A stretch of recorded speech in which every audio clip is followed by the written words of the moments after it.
gotta say, I'm pretty impressed with this Model 3 performance. You can see we've driven over 114 miles. I'm definitely feeling it a little bit with the trunk size. Today, we're gonna go pick up a Model 3 Performance, a Tesla Model 3 Performance for a 2-day delivery. You might have seen in our other videos that Tesla is inviting people to do a 48-hour demo experience. So we're gonna go to a Tesla store right now, see what the process is and how long can I actually take a Model 3 Performance, and will they actually give me a Model 3 Performance? So let's head on over to the Tesla store, and fingers crossed they give us a Model 3 Performance and not like a Model 3 long range or anything like that.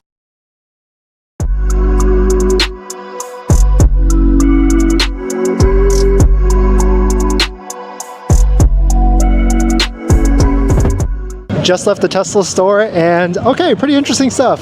First, they are letting me do a test drive on a Model 3 Performance. It's a 2-day test drive, and the mileage limit is 200 miles on it, which isn't that bad at all. The second thing is, I came at like 12 or 1 o'clock right now, and they want me to come back before the store closes, like 5 to 7, to pick up the vehicle, because they don't want to give it away now, and then they can't use it for other demo drives. So we're gonna do our things for the day, and then come back around 5 to 7 to pick up the Tesla Model 3 Performance. One eternity later. And this is it. We've got a Model 3 Performance, ultra red with white interior, which is the exact combination I will get. I mean, well, maybe not definitely a white interior, maybe not the ultra red, but we're here right now. We've got this for 2 days, so we're gonna go check it out, see what it's like to own a Model 3 Performance, and B, can you actually daily drive a Model 3 Performance, and B, how comfortable is it or not, and how efficient is it at the end of the day. But let's jump into it and get my first impressions of it. So we're in our first day of pickup right now, and first drive of the Tesla Model 3 Performance on our 2-day delivery of this vehicle. And I gotta say, it's a pretty nice vehicle at the end of the day. I'm just gonna pull over really quickly so I can get adjusted for the camera. And let me show you really quickly on this type of actual build first. So it's a Model 3 Performance, and it's got full self-driving. It's got the full self-driving capability plus the computer. It's only 992 miles on it, and of course it is the Model 3 Performance as well. And so it's fun. So before we get into this 2-day journey, let me go ahead and set a couple of things. So I'm not going to be driving it in Insane just yet. I want to feel what this looks like for the first day or so and chill.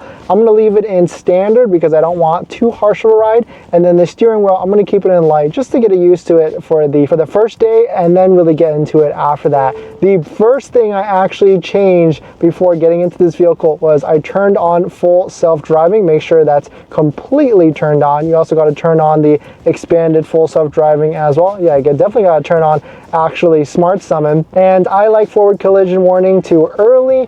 And the other thing I really like is the auto shift out of beta. I mean, everybody talks about how there's no stalks and everything like that, but I actually like the shift out of park beta a lot, and so it makes my life a little bit easier and quicker as well. So let's go ahead and set this camera up and drive home to give my first impressions of the Model 3 Performance on this 2-day delivery. And I gotta be honest, I've driven a Model 3 Performance before. I drove it for about 20 minutes on my first drive, and then the second time I drove it around the parking lot really quickly. But this is going to be a full experience, 2 days, and I think I'll check in twice. Tomorrow I'm going to be driving 100 miles, so I'm really going to get a good experience of how this Model 3 Performance is. And the second thing with this and this experience is that you're actually capped at 200 miles for this 2-day drive. And actually, I came on a Sunday to this Tesla store, and they almost didn't give me this Model 3 Performance because this is their only Model 3 Performance in their inventory that they can demo. And so having it not there for 2 days could be detrimental, but I guess a Monday is usually slow, and I talk like, you know, I actually am in the market. So this would be a good vehicle to see if or a good test to see if we can really have a Model 3 Performance in the fleet, or our mini fleet. And the second thing is they really want to give me a Model 3 long range all-wheel drive, but I've fought for the Model 3 Performance. That's the only Model 3 I'm going to get at this point, is a Model 3 Performance. Just a couple quick tips there. If you've been invited for a 48-hour test drive of a Tesla, maybe go to a location that has more inventory so that you're not locked in there, so that they can give you a Tesla vehicle. But all in all, this car is fun, I gotta say. Just driving just a little bit like this on our way home, you can just throw it around certain corners and it picks up a lot more quicker. I'm not even in insane mode right now, and it picks up really nicely. The suspension, I gotta say, pretty darn comfortable. And I think it's because like how the size of the vehicle as well. It's not a larger vehicle like the Model X or the Cybertruck, so everything just bounces around because it's a bigger vehicle. But this is good. Like I would say for the size of this is super comfortable. And also maybe it's because of the seats make it really comfortable as well. The one thing is for sure though, it's definitely smaller than what we are used to. And so like a little compact type of vehicle right now where we're driving around. I'm gonna drive 50 miles one way tomorrow. I'll check in after that, maybe midway through that drive, and then maybe on the day while we return the vehicle, give you my thoughts on whether we can live with a Model 3 Performance, and B, can we actually daily drive a Tesla Model 3 Performance? That's the big thing here. All right, we're about to get on the highway, so let's get our first acceleration test right here. Just switched it to insane. This car is ahead of us actually. And let's punch it. Oh, jeez, oh shit. Oh man, I mean, they don't call it a Model 3 Performance for a reason. That was, this has definitely got a lot of punch for sure. Good morning, just checking in.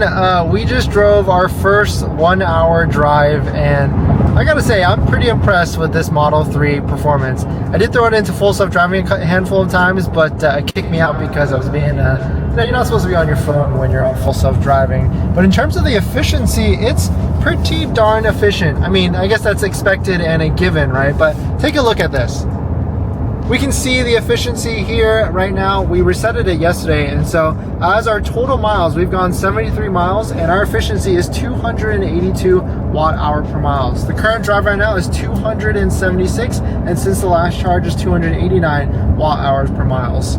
So it's pretty darn efficient. It's to give you some frame of reference, the Model X that we've been driving is 300 watt-hours per mile, and the Cybertruck is like 440 watt-hours per mile. So way higher than that. But this first morning drive has been fantastic, and I gotta say, it's a pretty comfortable vehicle. Almost as comfortable as a Model X. I guess we'll have to do a comparison right when we get back home to jump into the Model X to see if I can feel the difference with that air suspension. And I'm going to tell you guys all the highlights so far on this one-day test drive that I've been really enjoyed about this vehicle. But before we do that, let me show you the vehicle first, because there's a couple things I noticed about the vehicle on the exterior, and for being a brand new Tesla Model 3 Performance, pretty interesting. And I guess I'll show you guys what I look for when I'm looking to be buying a brand new Tesla Model 3 Performance.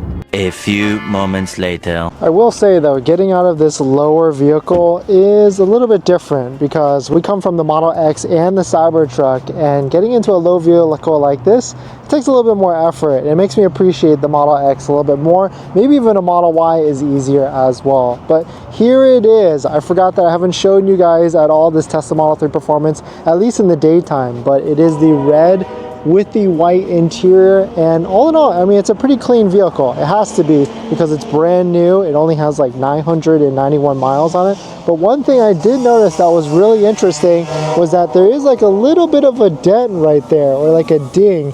But something must have fell on top of that while I was in the parking lot. But really cool to see. And we've got the nice carbon fiber spoiler, the rear bottom diffuser, the bottom of it, and then of course we've got the badging that shows it's a Model 3 Performance. And all in all, very clean vehicle. I mean, it has to be because it's brand spanking new. I also noticed this as well. I don't know what that actually is. Okay, so that's like a piece of tape on top of the tire, so nothing wrong with that on top of that. But if this was a test drive vehicle, and of course I'm not the first person that drove this vehicle, but we gotta imagine that the tires on this, they're definitely losing a little bit of life. But you can see that the tires have been used, because if this was a test drive vehicle, that 991 miles might have been driven pretty hard for being a Model 3 Performance. But a brand new set of tires can't be more than like $1,200 to $1,300. So factor that in if you do get this vehicle, or a type of vehicle like this, a Model 3 Performance, you're gonna factor in that demo discount on a new set of tires. But let us know what you think of this color combo, and I think this is a pretty sick one for sure for a Model 3 Performance. And the funny thing with this demo test drive is that every single time you get into the vehicle, everything resets. I'm talking dynamics, the map view, even if you throw on like auto shift out of park beta, which I use that a lot, it's gonna make it reset back to off.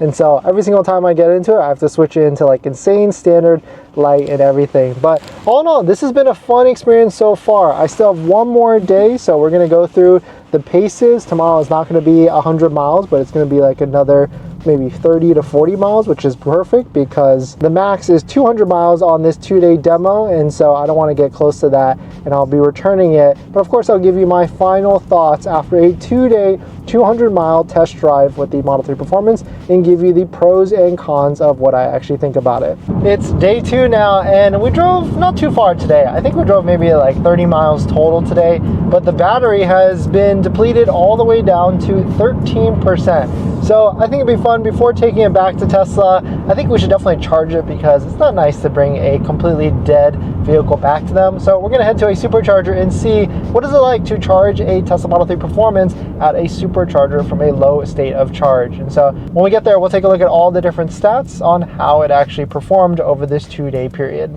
And for the most part, this is a pretty fantastic vehicle, and you really can't complain for what it is. I mean, it's Tesla's most expensive Tesla Model 3 out there, and you get a lot for what you're actually paying for. I mean, the seats alone is certainly one of the nicest features of this. Plus the suspension is nice and soft. It's very enjoyable for sure. So if you can get a deal on one of these, like $3,000–$4,000 off, plus using a Tesla referral code, just like the one down below in the description, it might be worth it to get one of these and scoop it up. But I will say though, going from a couple big cars, including the Model X and the Cybertruck, I certainly am feeling the difference in terms of the size, both on the storage, both getting into it. I forgot how low a Model 3 actually is. And so it's nice because when you're driving around, you're really low to the ground, and it's nice to kind of weave in and out of traffic. And you know, it's basically like a little go-kart. But jumping in and out, I guess I'm getting to that age where it's like a little bit lower than I'm used to, and it's just not as easy to kind of just slip in and out. Model Y, Model X, you kind of just walk into the seat of it when you're driving around or when you're getting in the vehicle, where the Model 3 and probably the Model S as well, you have to like lean down into the vehicle or sit down into the vehicle versus kind of just walking in. So maybe as I get older, this will be more of an issue, but I guess I should get a Model 3 while it's fun and I can still get into it without too much issue. But some of the pros, this is a very, very comfortable, quiet vehicle. I mean, going from what these Tesla vehicles used to be, like the noise, vibration, all the different sounds you would hear of it like rattling, this is by far a huge, massive upgrade from what it was before. And so if you're jumping into this, I would say it's not equal to a luxury vehicle, but it is leaps and bounds getting close to the comfort and quietness of a luxury vehicle. But of course, all the different touch and feel materials and everything like that, you're still feeling it. It's not as luxurious, but it's definitely more built together than other Tesla vehicles in the past. All right, so we just got to the supercharger. You can see it's at 13% state of charge.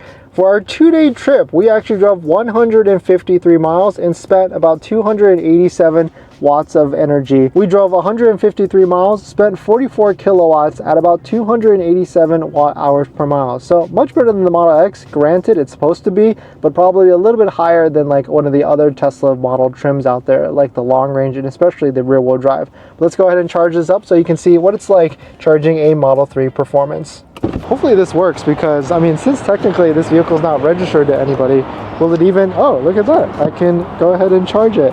So let's see if the rate of speed or the charge rate actually gets to a decent level, because I don't even know, this is, I mean, it's hooked up to Tesla sales, so it should be fine. So now we're getting up there, 65 kilowatts, 178 kilowatts. This should be able to get to 250 kilowatts very easily, especially because there's no one really here at the Tesla supercharger, so it's actually really nice. When no one's here, there's more capacity that you can get so that you can use all the different rates of speed of charge. And look at that, we got up to 250 kilowatts. We're charging about 980 miles an hour, and we'll probably sit here for about 20 minutes and then be on our way.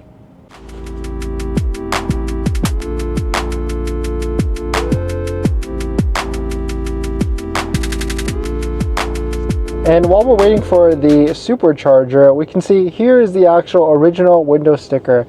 Model 3 Performance, $2,000 for the Ultra Red, and $20,000 for the Performance Package. Warp wheels, white interior is included, heat package. Total MSRP price $58,380. That's an interesting one because this was made in October of 2024, and we can see all the different options on this Model 3 Performance all-wheel drive. US Canadian parts, 75%. So 75% of these parts were from US and also Canada.